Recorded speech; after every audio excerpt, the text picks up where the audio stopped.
Et bonjour tout le monde, je vous retrouve aujourd'hui pour un tuto de création en argile. Vous m'aviez dit que ça vous plairait de voir ça. Donc pourquoi pas, une des premières créations que j'ai fait, que je voulais faire, c'était un cache-pot. Pour ceux qui me suivent, vous le savez, j'adore les plantes et je suis toujours en manque de cache-pot. Donc je me suis dit pourquoi pas le tenter. Et c'est pas difficile à faire, donc je vais vous le partager. C'est vraiment un do-it-yourself très simple et pourtant qui je trouve fait de l'effet. Voilà le cache-pot final. En fait j'ai souhaité mélanger deux types d'argile, donc de l'argile blanche qu'on trouve facilement, mais aussi de l'argile couleur terracotta, vous savez un peu comme sont nos pots que l'on trouve en terre cuite.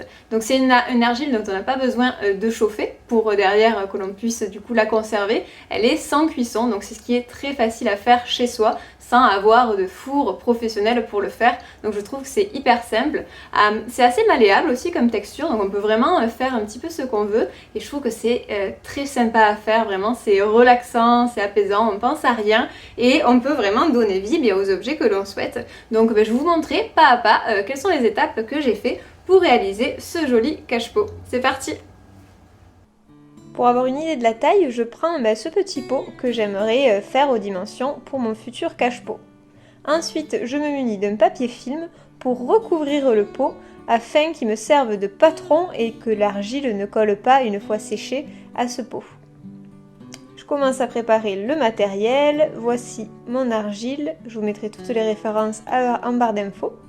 Donc j'ai déjà fait auparavant d'autres fabrications avec, c'est pour ça qu'il était un petit peu entamé. Et je prends une boule de chaque pour procéder en fait aux mixtures de ces deux couleurs. Je les malaxe bien au début, donc vous voyez un peu comme de la pâte à modeler en fait. Voilà, j'en fais des petites boules pour pouvoir ensuite bien les mélanger. C'est important de bien travailler l'argile, je trouve qu'après c'est un peu plus simple justement pour incorporer l'une à l'autre. Et là en fait je fais un petit peu au pif, je les rassemble, je les replie et les torsade pour que ça fasse un résultat assez sympa en termes bien de mouvements de différentes couleurs comme vous avez pu le voir sur le résultat. Donc c'est pareil, j'ai mis en accéléré ici puisque le temps que ça se mélange bien, parce qu'au premier abord ça se collait juste, afin également de bien lisser les deux argiles, puisqu'en fait je me suis rendu compte que quand on mélange les deux argiles, parfois il peut y avoir des endroits où il y a comme des petites bulles d'air, et ça je vous conseille vraiment d'essayer d'enlever les petites bulles d'air et que l'on ait quelque chose le plus plat possible. Là je montre justement qu'on avait une différence entre les argiles, donc j'ai reaplati le tout. Je mets de côté une argile qui est un petit peu unie pour pouvoir regarder en fait mes morceaux qui sont bien mélangés. J'aime beaucoup le petit résultat que ça fait un peu de sable au milieu de l'argile. Le fait que ce soit pas homogène aussi, ça me plaît bien. Et là, je prends mes petits tasseaux que vous aviez vus pour étaler et au final, ils sont trop épais. Donc je m'en sers pas, il faudra que je fasse des tasseaux un petit peu plus fins. C'était au départ pour me servir de repère sur l'épaisseur. Mais bon, là je débute un peu, alors j'expérimente différentes choses. Finalement, vous allez voir que là j'ai pas du tout assez de terre. J'essaye de voir par rapport aux dimensions de mon pot, donc il va falloir que j'en reprenne.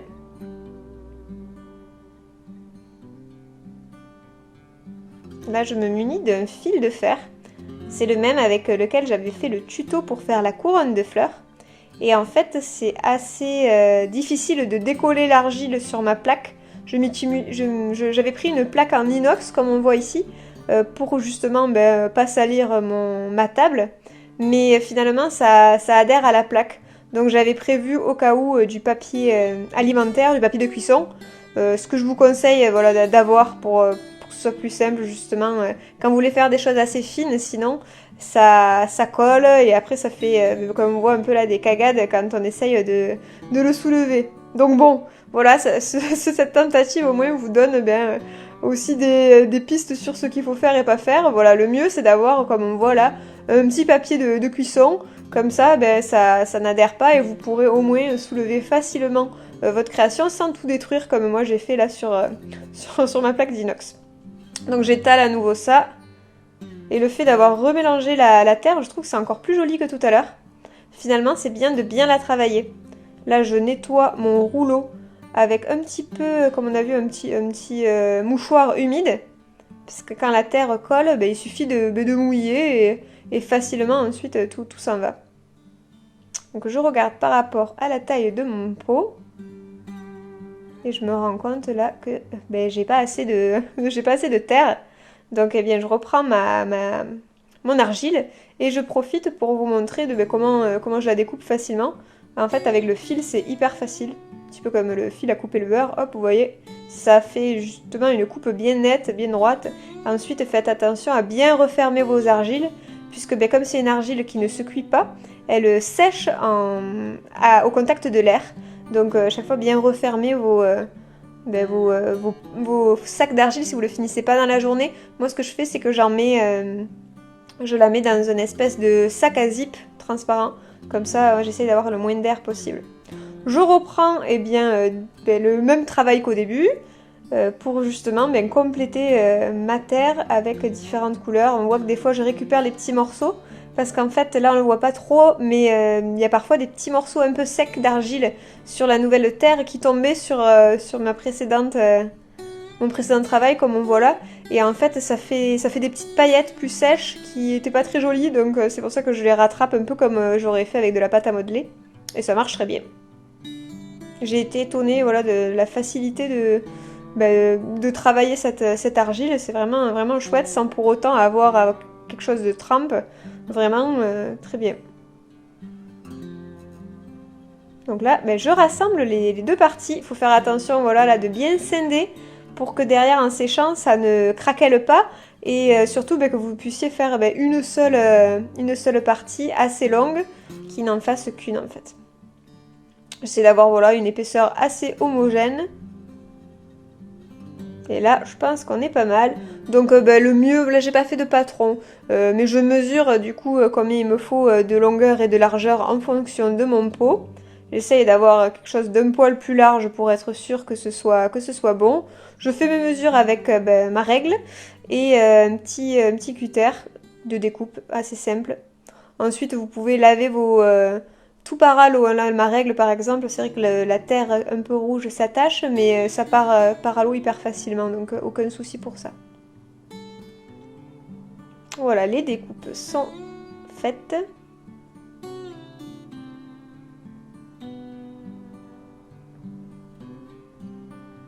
Et ensuite, là, je prépare le rond qui sera au fond de mon pot. J'adore ce mélange de couleurs. Je sais pas ce que vous en pensez, dites-moi en commentaire si vous aviez déjà essayé de le faire ou pas. Vraiment, moi je me suis dit, je suis allée au pif et ça me plaît beaucoup. Alors là par contre, je prends du coup la circonférence de mon pot. C'est une erreur, je vous conseille pas de faire ça et je le referai, je prendrai plus grand en fait. Puisque du coup après c'est un peu juste quand même. Là, j'aurais dû prendre un peu plus grand. Petite signature derrière, voilà. C'est bien de le faire avant que ça sèche si jamais vous voulez le faire. Déjà, je pensais que c'était bon puisque j'avais pris la partie la plus grande de mon pot, mais finalement, c'était pas suffisant. Mais quand même, mes plantes rentrent dedans. Hein. J'en referai des plus grands. J'humidifie tout le tour. Et puis, je fais des petites entailles. Et ça va permettre, en fait, l'eau plus les petites entailles que l'on voit ici, de pouvoir, en fait, faire la jointure entre mon socle et, comme on voit là, ma partie du tour de mon pot, que j'humidifie également. À la fois je lisse et je fais mes petites scarifications, mes petites entailles sur la terre. Et ensuite on va essayer en fait de faire joindre les deux bouts et essayer de faire prendre tout ça. Alors j'avais un peu peur que ça ne prenne pas, hein, c'était la première fois. Mais si on mouille bien, on fait des petites entailles et vous allez voir après on humidifie, etc. Finalement ça tient très bien. La petite découpe à faire sur place. Donc je prends l'excédent que je découpe de l'intérieur. Ça se découpe assez facilement. J'essaye de faire ça le plus proprement possible, mais après ça reste du fait main artisanal. Donc si on n'est pas parfait, ce n'est pas grave du tout. C'est ce qui fait aussi le charme derrière de l'objet. Idem, un petit peu d'eau, des petites entailles pour faire du coup joindre les deux côtés. Alors, vous voyez, ça reste quand même très malléable. J'ai rien voulu mettre dedans pour l'instant pour pouvoir bien mouiller intérieur et extérieur. pour être sûr que ça tienne au séchage. Et vous l'avez vu dès le début, avec un petit spoil, ça a tenu. Donc voilà, vous pouvez suivre ces étapes si vous le souhaitez en même temps. Idem, je refais pour être sûre là, eh bien, des petites entailles parce que j'ai l'impression que ça tient pas trop. Alors je reprends un peu de terre que je vais mélanger à de l'eau, faire un petit peu comme une petite bouillasse. J'utilisais ce mot quand j'étais petite. Mélanger en fait une petite pâte, on pourrait dire. Une colle en fait, une colle naturelle avec l'argile pour en fait renforcer ce côté-là. Et je pense que ça aide beaucoup ça. Voilà, ça doit avoir un nom, je pense, certainement. Je vous chercherai le nom. Ça doit avoir un nom, je pense, un petit peu plus, comment dire, pas professionnel, mais vous voyez, enfin voilà, ça doit porter un nom, certainement. Si vous le connaissez, n'hésitez pas à le mettre en commentaire. J'humidifie tout le tour un petit peu pour lisser, voilà, mes découpes que j'avais fait auparavant. C'est vrai que l'eau, ça permet vraiment d'enlever un peu les traces qui nous plaisent pas. Et voilà, j'en mets idem. Des fois, vous savez, l'argile sèche un petit peu plus vite à certains endroits et peut un petit peu craqueler directement pendant qu'on le travaille. Donc moi, j'ai rajouté de l'eau au fur et à mesure. Et là, je me rends compte que le pot est quand même, voilà, un peu étroit. Alors, d'autres plantes rentrent, hein, mais on voit que voilà, c'est un petit peu étroit. Je le mets dedans pour que ça garde la taille quand ça sèche. Et je retravaille, du coup j'en profite pour retravailler un petit peu le bas. Quand je dis retravailler, c'est humidifier pour essayer d'enlever s'il y avait des petits endroits où justement ça avait craquelé, ou voilà, en séchant il manque un peu d'humidité. Et puis ensuite je recouvre donc là une assiette de papier film pour ne pas que ça adhère trop en séchant et que je puisse facilement l'enlever. Et je positionne mon pot ensuite à plat.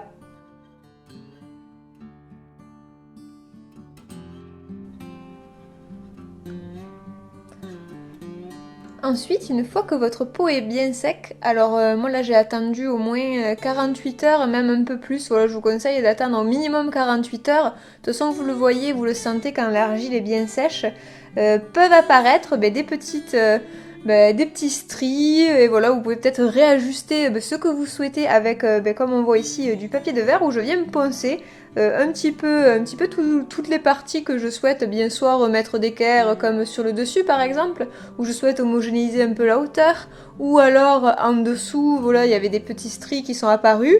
Voilà, les parties que je souhaite poncer, je les ponce, sachant que bien sur d'autres choses que j'avais déjà fait auparavant en argile, plus on ponce, plus ça peut donner un petit côté pas brillant, vous voyez, mais un peu lustré. Or là, je voulais quand même garder le côté mat, le côté un peu brut de ce pot, donc j'essaye de poncer le minimum. Voilà, pour justement garder ce côté-là un peu artisanal et vous voyez un peu, voilà, qui je trouve va très bien à ce type de pot. Du coup, voilà, je finis de poncer, puis je me munis d'un petit chiffon humide comme on voit là, où je vais venir en fait débarrasser mon pot de la poussière, que ce soit de la poussière terracotta qu'il peut y avoir ou de la poussière un peu plus blanche, de l'argile blanche, pour pouvoir un petit peu nettoyer. Puisqu'aussi avant le séchage, quand j'avais rajouté un petit peu d'eau, et bien parfois c'était mélangé les deux couleurs de l'argile et je voulais retrouver un petit peu plus de blanc à certains endroits et un côté un peu plus ocre sur d'autres. Donc voilà, j'enlève un petit peu ça et on voit que mon chiffon change de couleur. Donc je suis contente de penser à faire ça pour pouvoir homogénéiser le tout avant de finaliser le pot.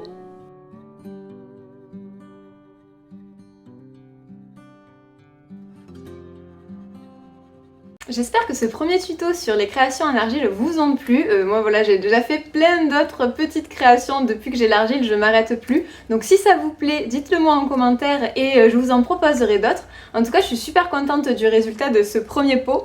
Déjà, il tient. Une fois sec, vous voyez que il se tient hyper bien. Donc je suis contente, j'aime beaucoup la forme qu'il prend. Un petit peu incurvé et ce que je souhaitais faire, l'effet que je voulais faire, c'était ce mélange de couleurs.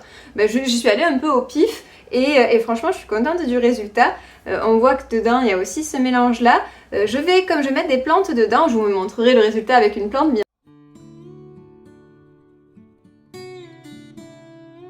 sûr.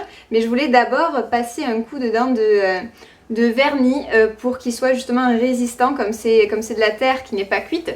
voilà, je me suis dit que si je mettais une plante, elle relâcherait un peu d'humidité et que peut-être que ça viendrait un petit peu bien fragiliser mon pot. Donc ce que je vais faire, c'est que je vais mettre un peu de vernis. C'est un vernis, je crois, qui sèche avec des UV. Donc je vais tester ça pour la première fois et je pense que je vais le mettre sur tout l'intérieur du pot pour renforcer du coup voilà, sa résistance.